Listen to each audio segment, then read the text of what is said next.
Surabaya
Brengkesan tempe ku.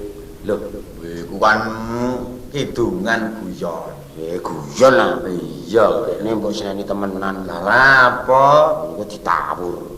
Ditawur ya bapak, tawur wong wedok ngono kuwi tambah kebeneran, tambah seneng. Syukur alhamdulillah. Hanya kon ndablek iku. Wis suwe. Dituturi, gak tau mulih. Lah ngene durung duwe dhuwit kon mule.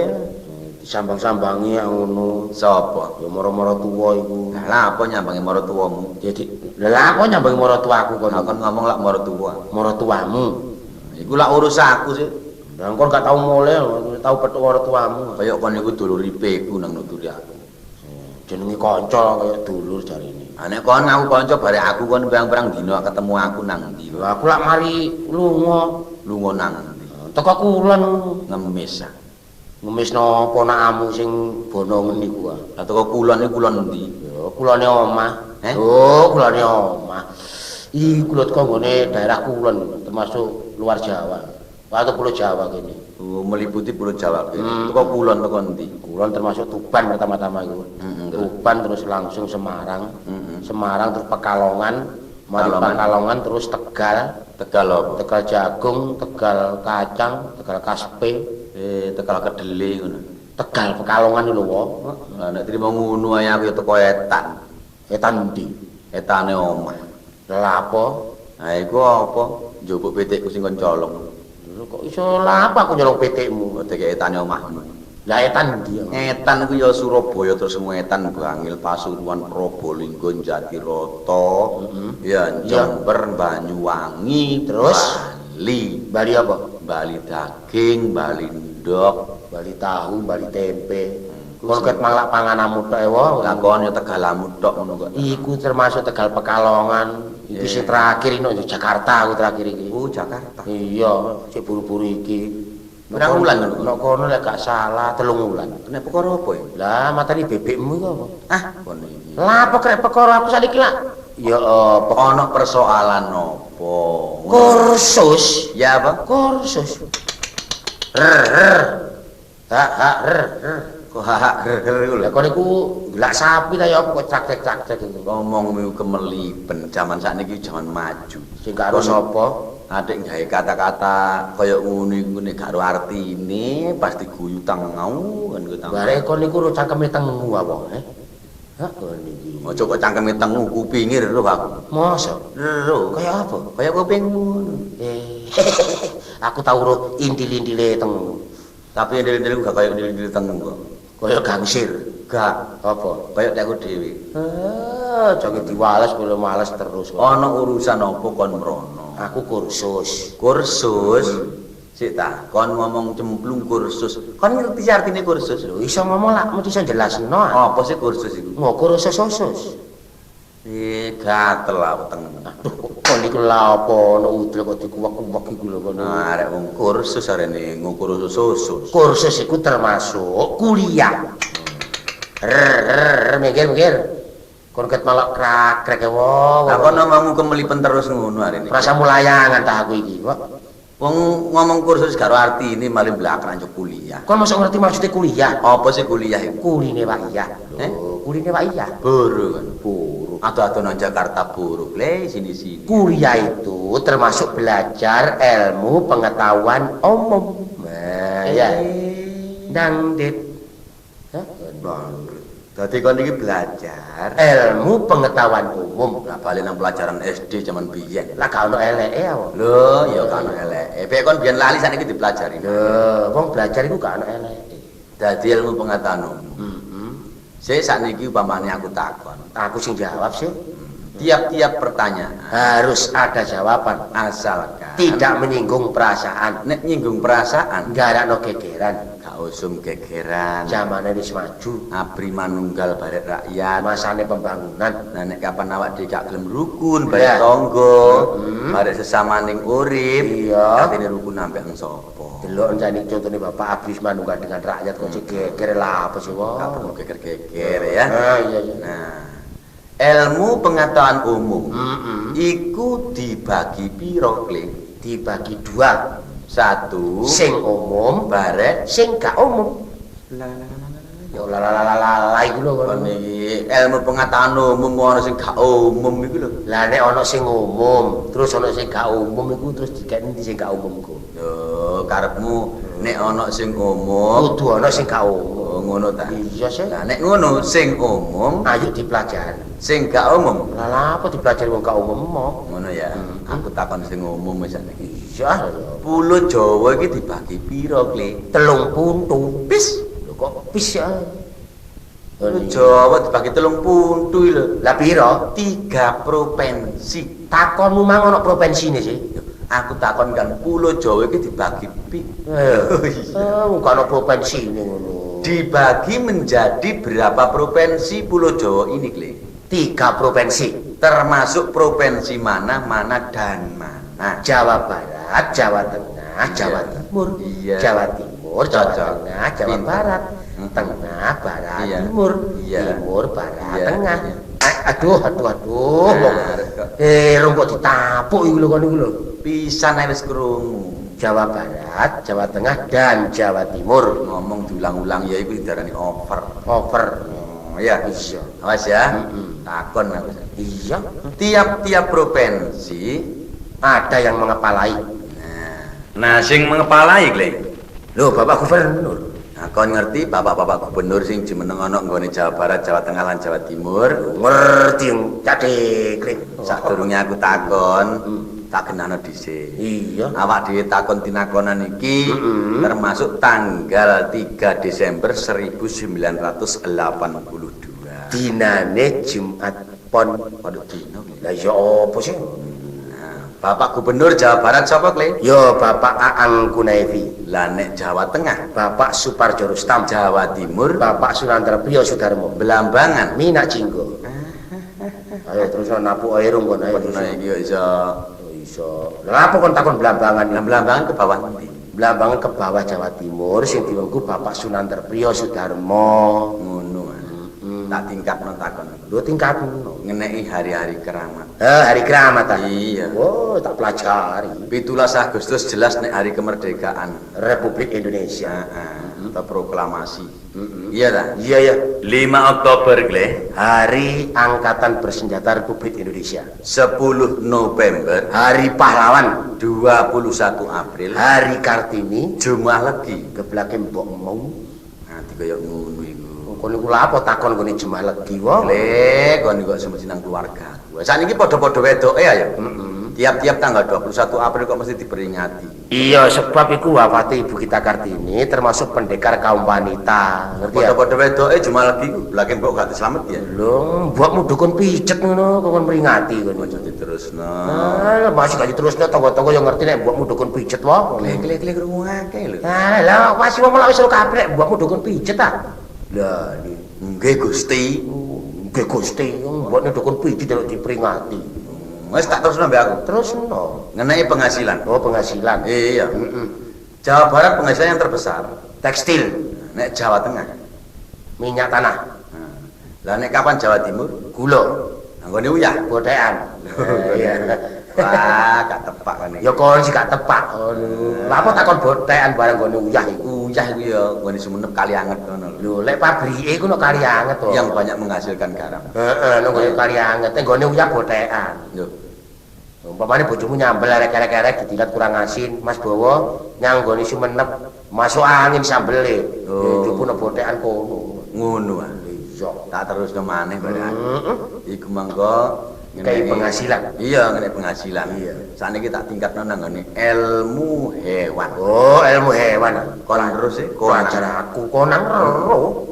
Konang kok nek bengi nek mlaku kok nggawa obor. Lah soalnya nek kalau monggo masang jaring iku apa? Wedi nek kejaring. Lah lha apa kalau monggo kok masang jaring? Lah ono gandrung nandak-nandak ngono. Gergeten dipasang. Iya. Lah apa gantung kok nandak-nandak? Kodok tabuhan. Lah kodok tabuhan Ono kintel digawe digawe apa? mantu. Mantu sapa? Dari bebekmu. Ngene gare ambekan gedhe. Aku kan gede. Mantu mon nang bawa sakmene gedene dimantokno pinter. Lah aku karo mantune kintel kok ngono. Tak tingkatno maneh, Mbak. Iya. Ilmu bumi. Ilmu bumi ya. Iya. Oh iya ya. Gunung yang terbesar dan tertinggi seluruh dunia gunung mana? Gunung Himalaya, Lah nek seluruh Jawa, Gunung Semeru, apa sebabnya Gunung Sari Surabaya kok ndek? dijejak ambek Seno. Lah lha apa saya kok njajak gunung? Lah waktu Seno topo kaget prawan Sunti gedhukno wakul. Lah lha apa wakul kok digedhukno? Segane wis entek ngono. Sing ngentekno sapa? Jare anak mau. Ayo kon, ayo kon. Ayo irung maneh. Ini aku tuh ambekan gede maneh. Bukan gede lah, kok gak ambekan gede masa ambekan cilik aku niku. Kon niku bolak-balik nang keluarga aku ae. Karo segone kawan suti. Ilmu tumbuh-tumbuhan. Ilmu tumbuh-tumbuhan. Barang tetukulan. Iya. Aku sakniki takon. Takono. Piro maceme barang tetukulan? Yo akeh. Siji kaya to, Suket. dokul. Terus Krokot, dokul. Terus rambut, dokul. rengos, bulu, alis. Lho, lereno kle. Lah apa? Ngono kon jarene ngerti. Lah lak cukul dhewe rambut iku. Iki gak termasuk ilmu tumbuh-tumbuhan niku. Ilmu perambutan. Ngawur, ilmu tembe-tembean. Tempe-tempean. Tumbuh-tumbuhan niku. Ono yo ilmu tumbuh-tumbuhan kok iso ilmu tempe-tempean niku. Dadi krokot. Krokot. Ya mamlo. Ketemu kanca kok sing ati-ati, Ya. ditakoni, "Ya apa krokot?" Lho, kok yo ngono. Awak lah iya awak dhewe penting metuki krokot. Lho, yo Kon mang ambek sapa sih? ya ijen. Ya ambek krokot. Oh ya, iki apa iki? Lah wis. Gak perlu ngurus krokot. Lho, ya. Sik ngomong maneh. Gak perlu ngurus lain-lain, ngurus kundet. Lho ngono. Ono apa cedet kon? Lho, awak dhewe ya Ngomong gak apa selenu. ngrungokno lemu berbicara iki ngono. Berbicara. Berbicara. Nah, ilmu tumbuh-tumbuhan. Apa Iya. kok nyenyak ngelentung ae? Ngosok gak nggo apa-apa, kan gak nggo krokot. Lho, Iya. Lah kon iku lah mesti kok krokot deket mang. Butuhku mrene lha apa aku ngurus krokot. Lho ya. Aja ngurus krokot. Katut. Iku mang lho, kon iku lha apa kon iki? Gak ngono kon mau ndelok badan-badan menehi ilmu pengetahuan umum bareng. Iya, Cak. Awak dhewe rumangsa seneng. Iki termasuk pengasah otak. Ndah ya iku. Lho Antarane untunge otaknya bawah dengan otak saya itu disah, landrep, Cek gripis. pancene otakku sing budel. Apa ngono. Terus apa ada? Lho ya seneng ah. Iya. Tak ku jenenge apa? Ya Wong lho ana kalane sing lali koyo memperingati hari-hari besar. kadang-kadang yo lali tapi saiki wis kan sih. Lah iku apa? Awak dhewe termasuk nang seni lak wajib ngelingno. Iya. Apa sih, Dek? Iso ngomong kadang-kadang tepak hari besar gak diperingati. Ya. Sing wong gede-gede meringati, sing wong cilik masang gendera gak gelem. Iku keliru. Lah iya. Keliru klentu, salah benar itu. Ana kalane sing diperintahno masang gendera, genderane wis baurek, cagake bengkong. Lho, iku jenenge lak kurang menghargai. Iya. Ya apa sih genderane dhewe ya, Rek? Ya simbolnya sendiri. Iku lek kon ro ngono Dek, dadi ulin. Sampeyan ganti napa nek mboten duwe pring kula sukani pring. Nek mboten duwe gendera niki enten tuku ana berhargane. Mestine nek awak dhewe ya kudu ngono, cuma tangga salah tampa nek tanggane dhewe sing ngelingno iku. Ngono. Mestine ya kudu pamong. Enak iku disoder ae lah. Sapa? Ya tanggamu sing bengkong ngono. Ngawur ae. Ya untunge sakniki kleo zaman maju zaman pembangunan Lho, ya iya. kabeh wis iso menyadari. Ngono lho. Dadine sakniki tak delok daerahku, ya daerahmu cagak gendera saiki seragam kabeh. Lho, lah Pipo. kok ngurus apa? Iya pipo. Seragam. Lah masih sing kayu ya kayu ya merata. Ukurane padha, genderane ya padha. Dicat wae bron. Iya, Broneng. oh, lah kon Di kapur kok. kapur apa? Oh, barus. Oh, kon niku wis. Ya dicat. Dicat. Ono sing dipletur. Mletur akan kajeng sawu. Sawu mateng kadang. Kok ngidung Lah kan? kon sing garai dhisik ngono. Lho anyane kayune kayu sawu dipletur. Lah, Tambah apik ya. Lah iya gilap ngono lho. Seng tambah. Ono sing dikum. Iya. Lho kok dikum ya bisa ngomong kamu.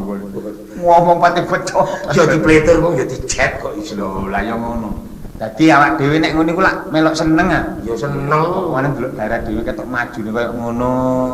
Oh, zaman sakniki zaman pembangunan, Dek. Ya iya. Di segala bidang dibangun, terutama mental, Rek. Oh iya iya. Penting. Tare wangi nyambut gawe nyungsal jempale ngene ya. Aku nyungsal jempale jungkir wali salto. Kono akrobat ta. Sulapan ngono. Ya wis, Dat, awak dhewe gak iso ngomong akeh-akeh. Aku jange nekano baru budi lho. Lho, digaya apa kok nekakno baru budi? Lho jange nek gak salah ndekatuk ya kanggo duwe gawe sih. Oh, ngono. Nah, cepet-cepet teko nang perwakilan sing ono, ya. Nanggone Mas Hadi Wijaya, Simo Kalangan Baru, Gang Loro nomor 12, omahe Ludruk Baru Budi Surabaya, Kali Bokor Gang Loro nomor 5, terus nanggone Cak Bowo, Jalan Empunala 245 Mojokerto, Mas Gusti Asmara nanggone ndi? Kok endi? Kayangan Kayen Jombang. Ya. Wis saya terus nolak benar. Ngono. Ayo.